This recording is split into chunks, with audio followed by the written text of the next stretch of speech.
This is Living Life Holographic. I'm Inukai. And I'm Chiron. And we bring you today a space adventure known as Edge of Eternities. Are you excited? I'm pretty excited because... How excited? On a space-time continuum of 1 to 100. Oh gosh, that's a lot. It didn't give me time to think about that one. I'd probably give it a good solid 10 for right now because I'm kind of new, kind of diving into the stars above. You're diving in? You know, some balls of fire. Yeah, well, this set is way better than some previous sets, which we won't mention. I like how you just look at me like, hey. just glaring at me. This set brings new cards, of course, space artwork. So if you love space Armada, then it has some beautiful artworks of planets and supernovas and spaceships for vehicles again. I'm not really a big fan of vehicles, but they're back again. We heard that you hated us, so we're back.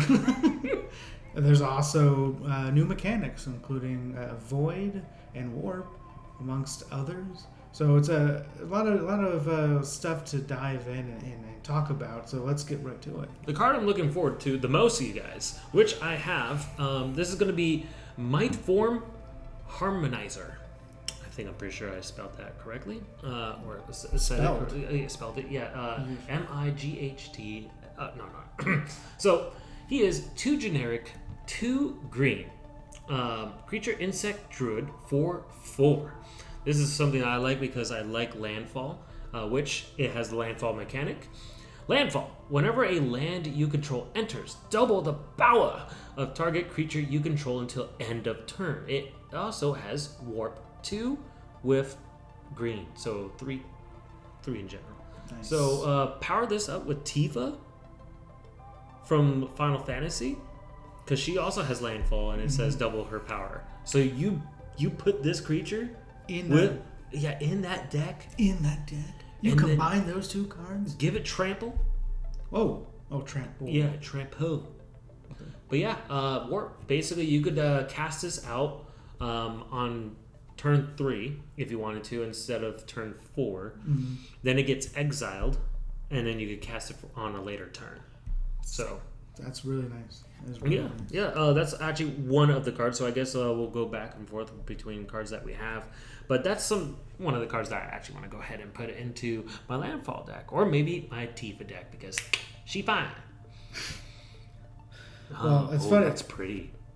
Oh yeah. Go ahead. Well, you chose a card to look for just because of its landfall ability. I like this card specifically. The showcase version. The showcase version of it because it just looks amazing. The Sakura, the Super Void Showcase edition of the card of the supernova with all the colors, and it's really beautiful. But this legendary enchantment is a Swampu. Swampu. I like that. And copyright you. And, oh no! And then it costs 2 and 2 swamps. Okay. And whenever a creature you control dies, each opponent chooses a creature they control and exiles it. So whenever you lose a creature, your opponents would lose a creature as well and they'll exile it. Fantastic. Sacrifice deck. And then at the beginning of your end step, if a player controls no creatures, you sacrifice Thora, then put a creature card exiled with it onto the battlefield under your control with 2 additional +1/+1 counters on it. So I guess you get to choose, like, out of all those options, which one will best benefit you in that time. There's a lot of creatures on the board. You can easily start protecting yourself a little bit because if people are going to attack you or hurt your creatures, then your other opponent has to sacrifice. And not only do they lose their creature, it gets exiled. And then if you can do 4, 5, 6 creatures that way, it's fantastic because then it's a board wipe, basically. Well, then you get to choose one of those creatures that goes into your control with the +2/+2 counters on it. So you get a little bonus after your end step if one player doesn't have any creatures out there. But I mostly just love this showcase card just because of the artwork alone and the supernova itself. My card is actually one of the cards I've always been wanting to go ahead and play, but I'm pretty sure our pod probably wouldn't recommend playing it. It's kind of like Eldrazi, but it's Thrumming Hive Pool. So it's 6 generic, no color, it's colorless, but it has affinity for slivers. Yes, slivers. No. Yeah. Slivers you control have double strike and haste. So, yeah, that's going to be crazy. And then it has another ability, guys. At the beginning of your upkeep, create 2 1/1 colorless sliver creature tokens. Two of those bad boys. Yeah, so this is probably pretty crazy. The art for it's pretty awesome too. It's kind of like in a bowl. It looks like it's in a bowl. It's not even like in a. Wow. Okay. Yeah. Throw me a high pool. Yeah, that makes more sense. You know, it's in a pool. It's in a pool of its own hive, kind of stuff. Yeah, You know, it's a unique card. yeah, you could just put that in your sliver deck, you guys. Okay, that's all I'm trying to say. And let your friends hate you and destroy you. Try to, at least. But after that, you're gonna have a good heyday on that one. Well, let's do one more card before we dive into Void and Warp and really quick for that. One other card that I am excited for is the Dominion Bracelet, which is a legendary artifact equipment. Only costs 2, colorless, but it's a build. And I just made an equipment deck, and what it does is fantastic. Basically, equipped creature gets +1/+1 and has tap 15 colorless lands. Then you exile Dominion Bracelet, and then in return you control target opponent during their next turn.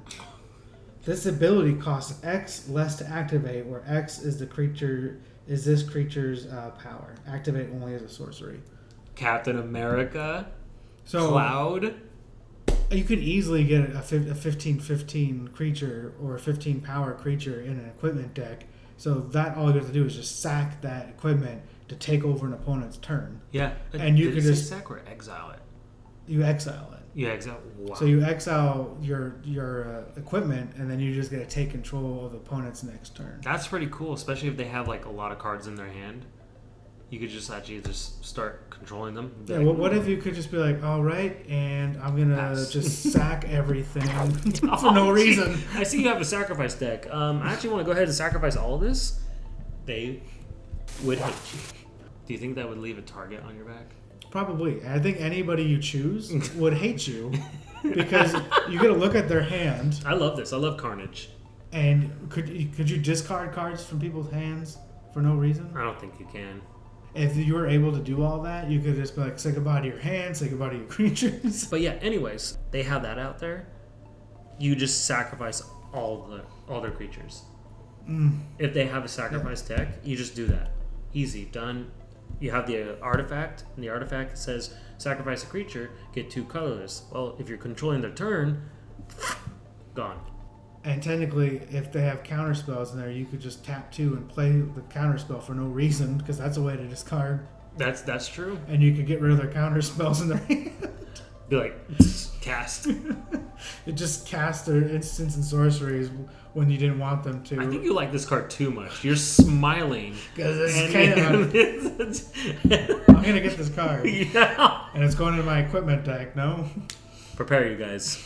With all that, let's move quickly into a couple of mechanics. Warp being one. Warp is basically, you may cast this card from your hand for its warp cost. Exile this creature at the beginning of the next end step. Then you may cast it from the exile on a later turn.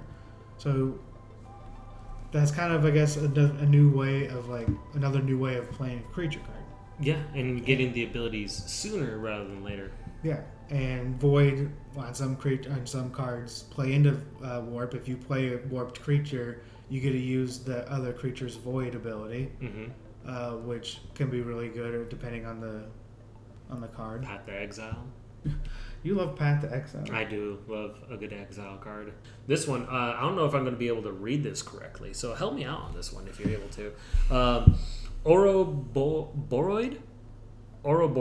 It's a Ouroboros. Ouroboros. It's 2 colorless, 2 green. It's a creature plant worm. It is a 1/3. But here's the kicker for it, and I'm not talking about the ability kicker. The kicker for it is at the beginning of your combat, or at the beginning of combat on your turn, put X +1/+1 counters on each creature you control, where X is this creature's power. So, at the beginning of your combat, you put some counters on this creature. This thing goes crazy. You let this thing live, it's over. I mean, look, there's a reason why this thing is coming out of a freaking planet. This thing craves pain and misery and depression. This thing wants to destroy people. It does. It really does. But it's a good card. Yeah. So this set, really excited for, but nothing can prepare me for the set that comes after this one. And that's going to be on a later episode, I assume. And we'll talk about that on a later episode. Yes, Spider-Man. I knew it. Oh, Spider-Man. Why do you say these things? It will be the next set coming out in the very first big Marvel release that's not from Secret Lair. So save your money. Save your money. Let us know your thoughts on Edge of Eternities. Are you excited for the set? What's your favorite card? What are you looking forward to most? Or are you skipping the set because it's all about the Spider-Mans in the next round? Let us know. Give us a follow on Instagram at Living Let Holographic. Hit that subscribe button, that like button. And until next time, don't forget to live your life Holographic.